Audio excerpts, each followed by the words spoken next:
Hi guys, അപ്പോൾ ഇന്നൊരു caramel pudding ഉണ്ടാക്കിയാലോ? ഇതുണ്ടാക്കാൻ വളരെ ഈസിയാണ്. അതിന് വേണ്ടി നമ്മൾ ഒരു മിക്സിൻ്റെ ജാർ എടുത്തിട്ടുണ്ട്. അതിലേക്ക് നമുക്ക് ആവശ്യത്തിനനുസരിച്ച് ബ്രെഡ് ബണ്ണെടുക്കാവുന്നതാണ്. ഞാൻ ഇപ്പോൾ ഒരു 3 ബണ്ണ് എടുത്തിട്ടുണ്ട് കേട്ടോ. ഇനി അതിലേക്ക് നമുക്കൊരു 3 എഗ്ഗ് പൊട്ടിച്ച് വെച്ചെടുക്കാം. ഇനി നമുക്ക് അതിലേക്ക് 1 കപ്പ് ഷുഗർ ഇട്ടെടുക്കാം, അതായത് പഞ്ചസാര 1 കപ്പ് ഇട്ടെടുക്കാം. പിന്നെ ഞാൻ ഒരു മുട്ടയും കൂടി വെച്ചെടുക്കുന്നുണ്ട്. ഇനി അതിലേക്ക് പാൽ ഒഴിച്ചെടുക്കട്ടെ ആവശ്യത്തിനനുസരിച്ച്.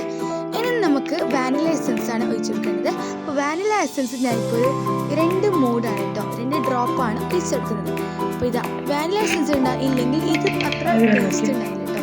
അപ്പോൾ ഇതാ ഇന്ന് അടിച്ചെടുത്ത് നമുക്ക് ഒന്ന് കറക്കി എടുക്കാം. അപ്പോൾ ഇതാ നമ്മൾ ബാറ്ററി ഇവിടെ റെഡി ആയിട്ടുണ്ട്.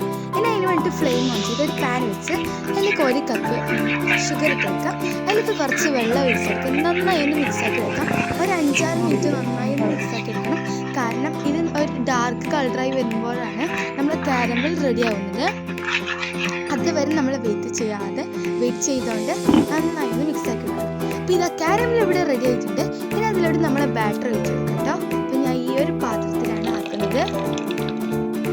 അപ്പോൾ നമ്മൾ കാരമൽ ഇതാ ഒഴിച്ചെടുത്തിട്ടുണ്ട്. ഇനി നമുക്ക് ഇതിനെ ബേക്ക് ചെയ്യാനുള്ള ഒരു പാത്രത്തിൽ വെക്കാം. അതിനുവേണ്ടി ഞാൻ അടുപ്പത്തൊരു പാത്രം വെച്ചിട്ടുണ്ട്.